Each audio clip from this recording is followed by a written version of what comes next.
Hello, I'm Bob the Bookerer and welcome to my channel. And today I wanted to talk about something I'm a little bit late on, but something I like doing every year, and that's Indiecember, because who doesn't love a month pun thing?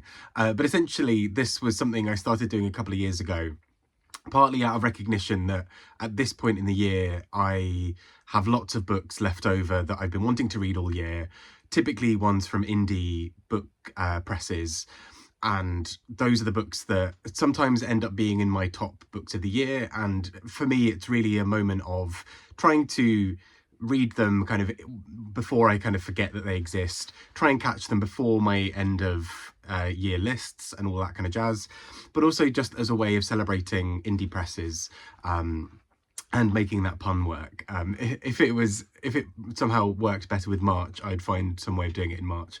Anyway, and here are some of the books that I wanted to talk about. So I'll talk a little bit about some indie books that I'm either reading or want to read, and that yeah, I think might be well worth your attention. And it's worth just noting on a side point before I start with all of this as well, a big part for me of doing this is not only because I think indie presses go above and beyond to really find some of the most exciting literature out there, but also indie presses are the ones who, in taking on that risk, also take on a big financial risk that some of the bigger publishers could probably do, but that actually indie presses pick up, and it's a challenging time out there. So equally, on that note, if you're buying presents for people at the moment for Christmas or for whatever else, you know, please consider indie presses and or indie bookshops, because they really carry so much of the book world, really.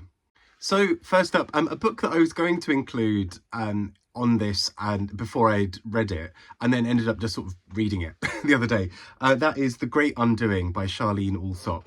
And this is a book that is essentially a writing back against various anti-First Nations or Aboriginal voices in Australia. So the core thing is this book is almost set in a future world where there's a little bit more of a sense of state surveillance.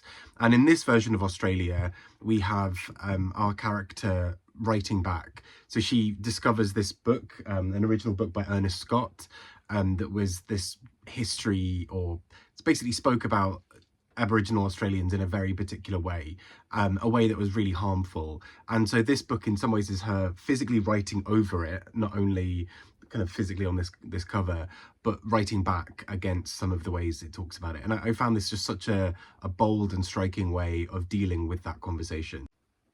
Next up, we have I Died at Fallow Hall by Bonnie Burke-Patel and published by Bedford Square Publishers.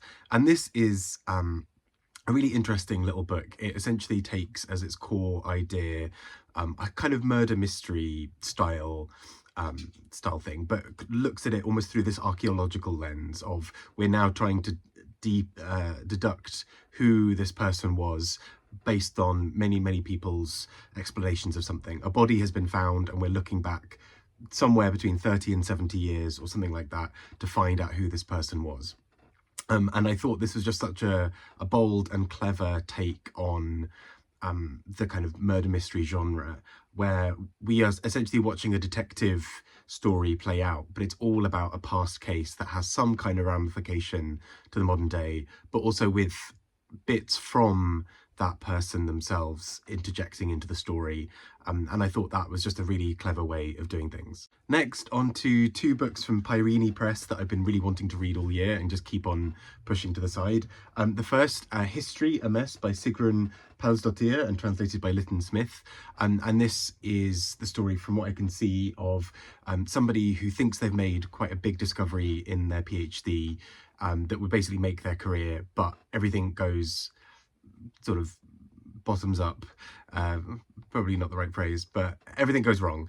And so she has to try to work out how to salvage her life and her career. I'm really excited by this, especially because Prairie Press have been home of several good books that I've really loved this year, including Gloria by Victor Heringer, translated by James Young, which will be one of my books of the year. So yeah, really, really excited for this one.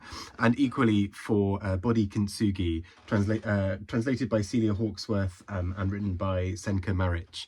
And this is a book as well that seems to take ideas around illness and family and trauma and various other things and look at how the body responds, but particularly in the wake of a sort of personal family history set against the kind of macrocosm of a nation and its history. So I'm really, really excited for this as well. Both short books, but Prairie Press have been very good, I think, for these short, punchy books that just really do some incredible things. Next up, something a little more experimental, Prairie Dresses Art Other by Danielle Dutton. And this is from Prototype Press. And I've always kind of had my eye on them just because I think the types of books that they put out seem really interesting. One from a couple of years ago, Laurie and Joe, or maybe it was last year, was in my top books of the year.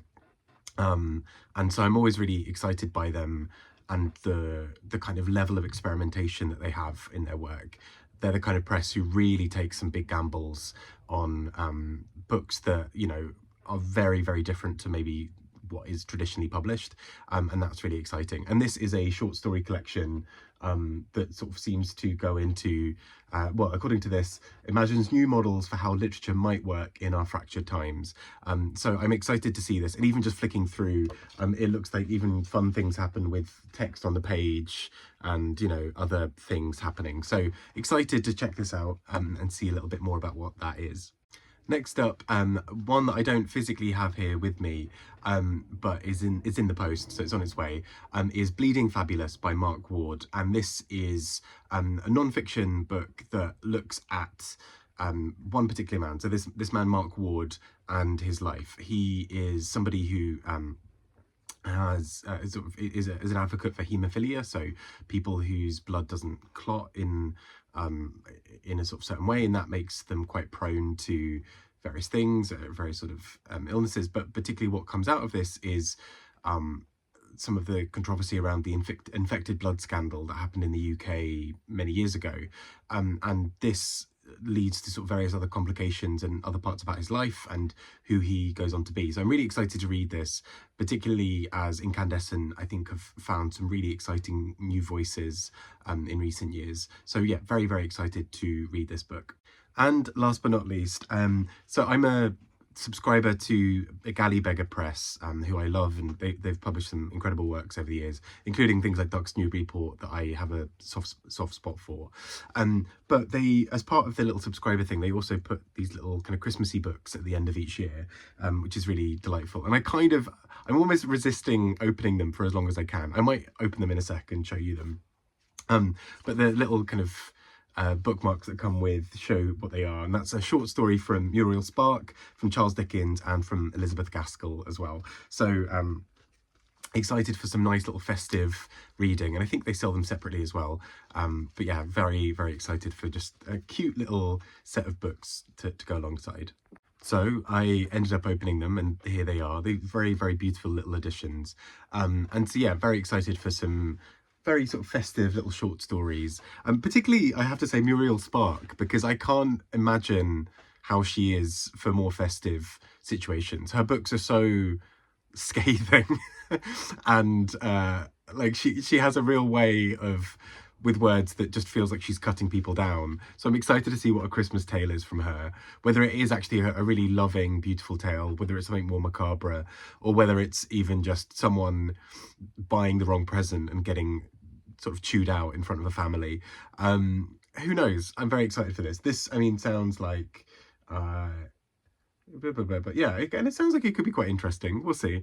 It sounds like it's, you know, a short story about an old house and various other things. So who knows? It'd be interesting either way. But this is a nice little accompaniment to the winter reading that I'll have as well. So yeah, very, very excited to tuck into these. And that takes me to some of the end ones here. There are plenty more indie books that I want to read or that are kind of buzzing around, including this sort of slight, I don't know how you can see it, there we go, this sort of slight wall of Tilted Axis Press books as well. There are so many incredible indie presses out there who are all doing incredible work. Support them, support your indie bookshops. you know, Amazon doesn't need more money. Have a good time, and I hope you are having a great winter break. So, well, you're about to have hopefully a good winter break. It's still very early. We're still in December. I'm mentally convinced that we are sort of either somewhere in February last year, or this year rather, or next year. Either way, I don't really know. But have a wonderful break, whatever you're doing, and speak to you all soon. Bye bye.